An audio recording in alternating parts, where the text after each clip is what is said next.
Hey everyone, welcome back. So today I'm going to discuss cash and margin accounts. I get this question so many times, which account type do I choose? So I'm going to go over that today. Make this hopefully pretty easy and simple for everyone to understand. So we're going to go with a first slide here is going to just basically cover a couple of or a few terms that I think are vitally important to understand, and that's um, buying to open a position, and with that, you would sell to close it for your profits or losses if you're down, right? This is how most people trade options. They purchase it, say at 200 bucks, it goes up to 300, they sell it for 50% return. So that's buy to open, sell to close. Now on the flip side, you've got option selling or shorting positions, right? Um, Basically, you're selling premium, right? So you sell to open a position, you get paid $200. The value of the contract decays with theta, which is good for you. And by expiration, assuming the price doesn't change and stays out of the money, then you're going to be able to buy to close that position for much less. So if you got paid 200 bucks, you'd be typically with an expiring option out of the money, you're going to see it be worth $10 or less, right? So you'd have a net profit of 190 in that specific scenario. Okay, so um, these these two types of accounts are very specific to the type of trading that you're doing. Certain strategies fall in the option buying side, and a lot of other strategies fall into the sell to open positions, right? Um, Now, there are two shorting strategies that can be done with a cash account, which are cash secured puts and covered calls. And I'm not going to go into detail what those are today on this video. I'm going to come out with another video that goes into that in very great detail and how to go about doing it and all that fun stuff. All right, so today we're just going to discuss cash and margin accounts, right? Okay, so moving on. What is a cash account? This is the type of account where most people trade common types of options, like I said on the first slide, right? So you can avoid the PDT rule here. You can basically trade unlimited as long as you have settled funds. You don't need 25,000 in your account to do so. Although Robinhood won't allow you to do that. They will only allow you to do cash accounts with shares.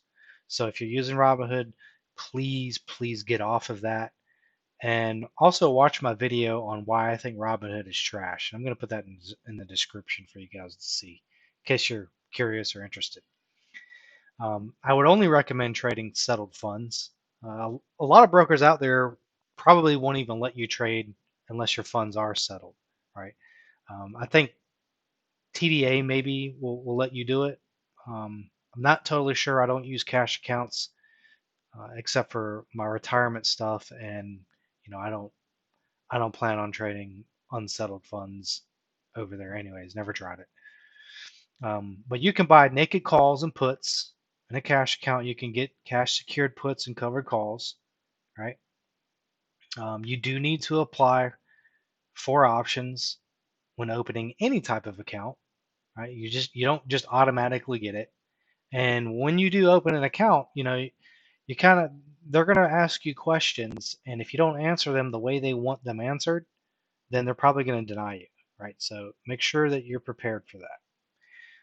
And down here, I've put, buy to open is going to be, BTO, buy to open to enter the position, sell to close to exit, and vice versa. Sell to open, so you're going to sell to open the position and buy it back to close it, right? All right, moving on. What is margin? Well, a margin is a type of account where you're given a loaned amount of money to trade. And you're basically going to pay interest on this money if you have it, if it's still in the market being utilized by the end of the month. Anytime I've ever traded on margin, and I was in for 2 or 3 months, it charged me, $30 to $50.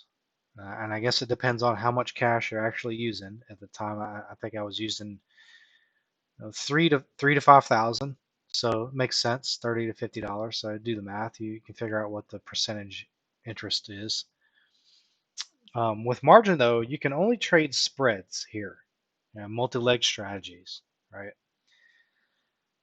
Those type of strategies are going to basically be debit credit spreads, um, iron condors, iron butterflies, straddle strangles, diagonals, calendars. These are much more complex strategies, um, which require margin. However, if you're doing buy to open stuff like straddles or strangles, you can buy to open puts and calls, and if you get them both at the same time, that's basically a straddle, right? So you can do those on a regular cash account. That's a risky strategy, so make sure you understand what that is before you start trying to get into it. But remember, sell to open positions can only be done on margin, and that's excluding cash secured puts and covered calls, right? So which one to choose, right? Cash or margin? Well, it really depends on the type of trading you're doing, right? I mean, if you're buying shares or naked puts and calls or CSPs or CZs, right? Then you could get away with doing a cash account. But if you're shorting stuff, if you're selling credit spreads or selling iron condors or selling iron butterflies, you're gonna have to get into a margin account. You're not gonna be able to do that without margin, right? Because if it goes against you on either side, right? So, or let's just say, for example, you sell a put credit spread at strike price of 49 and 50, 50 being the short and 49 being the long. If it goes down to say 45 or 40, it's gonna cost you more money at a loss than the collateral or the max loss, right? They say there's a max loss, but I've experienced more loss than max loss when it went completely against me. So be careful with that kind of stuff, and that's why margin, I would say, is for more of an advanced trader, right? Um, and in margin accounts, if you're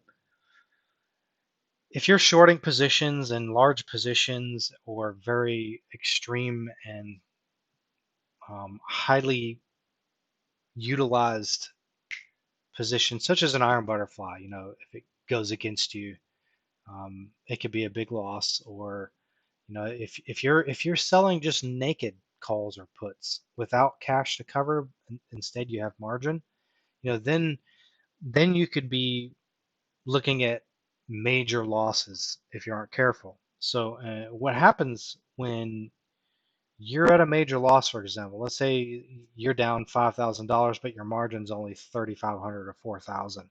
The broker's going to issue a margin call, and basically, what that is it's your position is out of funds. You're down more than the funds that you have, and the broker basically demands you, as the investor, to add additional funds into the account, to make up or to cover the minimum amount required, which is what they call a maintenance margin, right? This is very important to understand. This is why I recommend against margin accounts unless you're an advanced trader and you fully understand the concepts of why and how this happens, right? So in conclusion, um, we're looking at um, we're looking at buy to open, sell to close. That's one type of strategy, or rather, so there's two sides to the coin, right? Buy to open, sell to close. That's the heads. Sell to open, buy to close, or yeah, sell to open, buy to close is going to be the tails side, right? So two sides to the coin. I would recommend most people to use margin. I'm sorry, cash. Most people that are probably going to be watching this video are, still very new to the market. They maybe don't even know what option selling is. So avoid margin accounts at all costs until you become a seasoned trader. Then you can potentially start looking into, margin accounts and the types of strategies that go into those types of accounts. Let's see. Uh, Again, the only broker that's going to not allow you to trade or to buy options without the PDT rule is going to be Robinhood, which is, one of the many reasons why I personally recommend everyone stop using that. It's awful, right? So keep that in mind, and hopefully everyone, got a lot of information out of these slides. And as always, feel free to go back and through the video and pause it on one of these slides just so you can see a little bit of details that I've written in there. And also, if you guys found this information helpful, please subscribe to the channel, and hope to see you back on the next one. Thank you.